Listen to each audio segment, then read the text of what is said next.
What's the story behind this horrifying mask? Why were people in medieval Germany forced to wear masks like this? And in Israel, 9,000-year-old stone masks with hollow eyes and distorted faces may have been used in some of the earliest rituals meant to channel spirits of the dead. These are disturbing ancient masks archaeologists fear to touch. Back in 1663, a Scottish preacher named Alexander Peden got himself in serious trouble for one simple reason: he would not stop preaching. King Charles II had outlawed Presbyterianism and demanded that only government-approved bishops could decide who got to be a minister. Peden ignored all that and kept holding secret sermons in houses, fields, anywhere else he could gather a crowd. That made him a wanted man. And to avoid being captured, Peden came up with a disguise that only Ed Gein would have been proud of. It was not made from skin, but it looked like something he would have made. It was a cloth mask with a fake beard, a wig, wooden teeth, and feathers stuck around the eye holes. As terrifying as he would have looked, though, people still showed up for his sermons. He managed to keep it up for years, but in 1673 he was finally caught. I mean, it's kind of surprising, really. It's like this guy wearing a mask, a horrifying looking mask like that, and no one thought, hey, maybe that's Alexander Peden in disguise. Anyway, after more than a decade of prison time, banishment to America, and constant hiding, Peden eventually slipped back into Scotland, where he lived out the rest of his life in hiding. In medieval Germany, it wasn't just what you did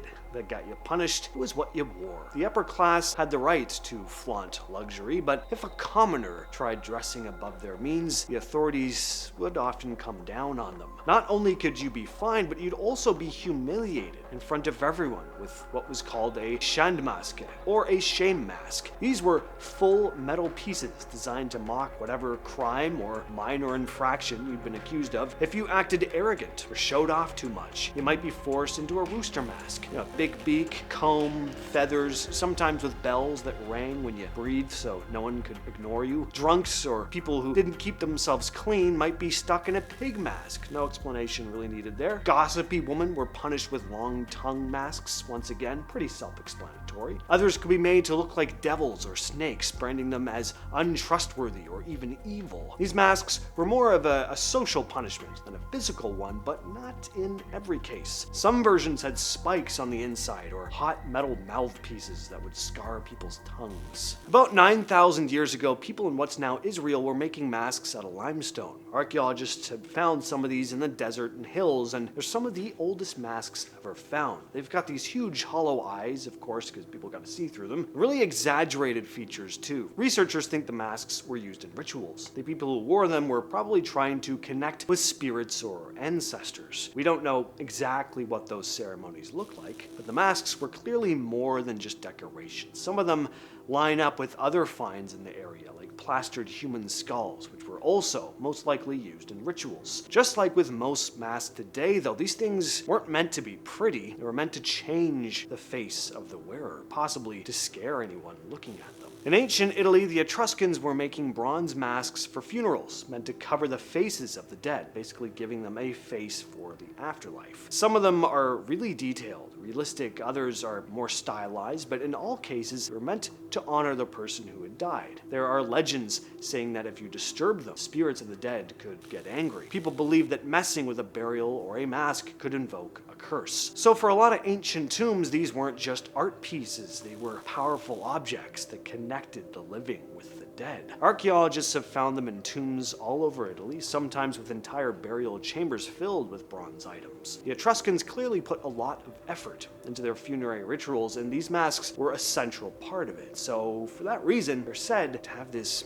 eerie weight about them. In 1876, an archaeologist named Heinrich Schliemann was digging at Mycenae when he pulled up a gold mask he claimed was the face of King Agamemnon, a Mycenaean king who, according to Greek myths, led the Greek forces into the Trojan War. It's a full funeral mask made from gold. It fits right over the skull. Schliemann called it the Mask of Agamemnon, and suddenly everyone was talking about it. But almost immediately, other archaeologists started questioning this. Some said it looked a little too perfect, too fancy to be from that era. Was Schliemann exaggerating, faking it maybe? The controversy has never really gone away. People still argue about whether it actually belonged to the legendary king or if it was just another wealthy Mycenaean. Can't say for sure, of course, but this was almost definitely a funerary mask, meant to cover the face of someone important during burial. Even though we'll probably never know if it's really Agamemnon, the mask has become legendary on its own. It's one of the earliest and most famous funerary masks from Europe.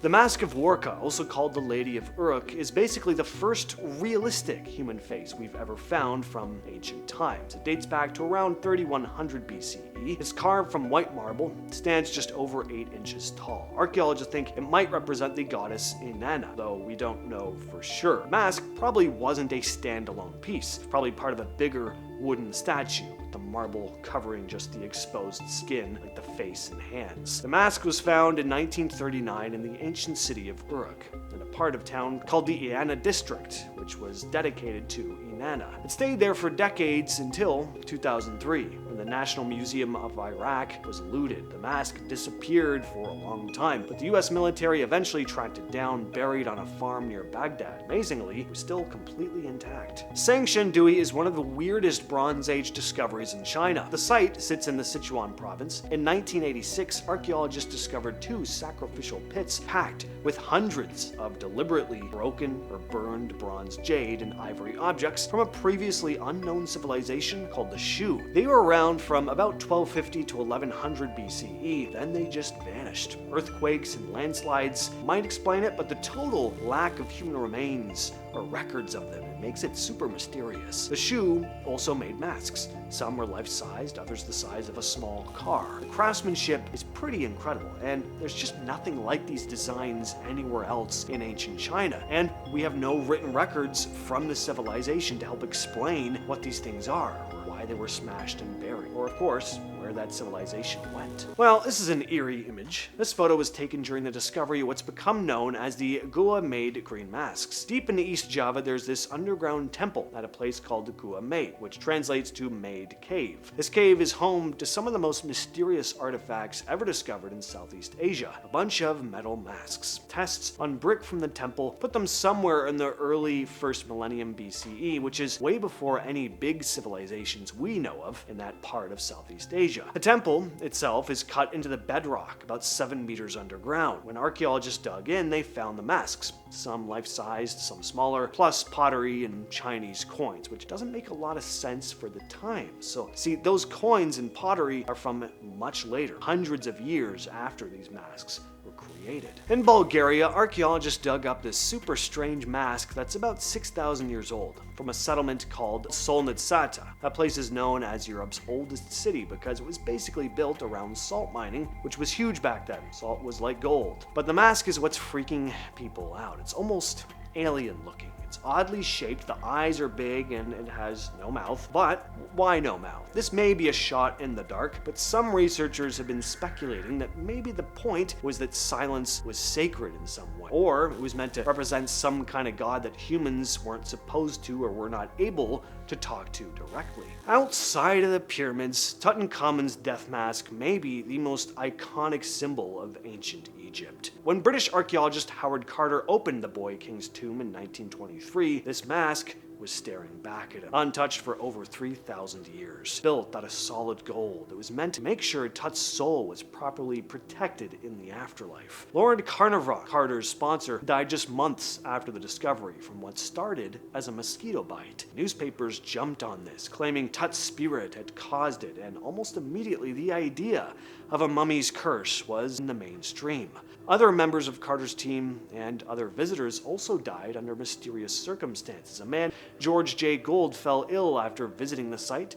Captain Richard Bethel was smothered in his sleep, and A.C. Mace died of pneumonia. The mask became a symbol of this deadly mystery, as if it were watching over anyone who got too close. Is the tomb really cursed? Well, probably not in a paranormal way, but the truth is just as scary. Tombs like Tut's have been found with a fungus that attacks the lungs and immune system.